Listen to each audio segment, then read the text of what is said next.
ప్రపంచంలో ఏ సంపద ఇవ్వలేనంత సంతోషం మన అనుకున్న వారి వద్ద లభిస్తుంది. అందుకే ఖాళీ సమయాల్లో మన అనుకున్న వారితో సంతోషంగా గడపండి. విమర్శించే వ్యక్తి దిగజారుతాడు, విశ్లేషించే వ్యక్తి ఎదుగుతాడు. సమయాన్ని సరిగ్గా వినియోగించుకునే వారికి మిగతా మంచి అలవాట్లు వాటంతటా అవే వస్తాయి. పిరికి మాటలు మాట్లాడొద్దు, వినొద్దు. మీ అభివృద్ధికి అవే ఆటంకాలు. అన్నీ కోల్పోయిన ఆత్మవిశ్వాసాన్ని కోల్పోకూడదు. అదొక్కటి చాలు మనం కోల్పోయిన వాటిని తిరిగి సంపాదించుకోవడానికి. ఉత్సాహంతో శ్రమించడం, అలసటను ఆనందంగా అనుభవించడం అనేవి విజయానికి దారులు. అద్దంలో మనల్ని మనం చూసుకున్నంతగా మానసికంగా మనల్ని మనం దర్శించుకోవాలి. ప్రకృతి మార్పుకు దూరంగా ఉంటే పాత భావనలను నువ్వు కొనసాగిస్తున్నట్లే.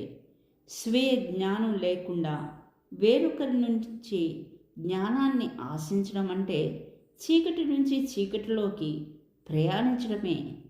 అపార్థం చేసుకోవడం వల్ల మన మీద మనమే నమ్మకం కోల్పోయి జీవితం మీద, దేవుడు మీద కూడా నమ్మకం కోల్పోతాము.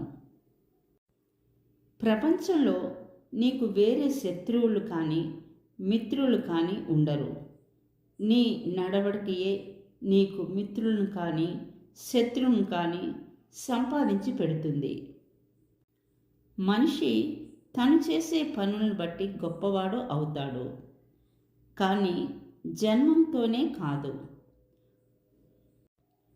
ఒక ఎదురు దెబ్బ తగిలినంత మాత్రాన సాధించదలుచుకున్న ప్రయోజనం నుంచి వెనుకంజ వేయవద్దు.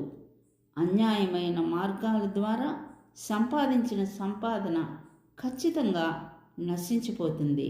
వేరే వారి తప్పుల నుండి పాఠాలను నేర్చుకో. ఎందుకంటే అన్నిటినీ సొంతం అనుభవంతో నేర్చుకోవడానికి నీకు నీ జీవితకాలం సరిపోదు. ఆశలతో కూడిన అంతస్తులకు అంతమంటూ ఉండదు. ఎన్ని మెట్లు ఎక్కినా ఎక్కాల్సిన మెట్టు ఒకటి మిగిలే ఉంటుంది. అందుకే మనిషికి ఆశపడే మనసు కంటే సంతృప్తి పడే మనసు చాలా అవసరం. భరించడం ఎలాగో అమ్మకి తెలుసు, భారం ఎలా మోయాలో నాన్నకి తెలుసు.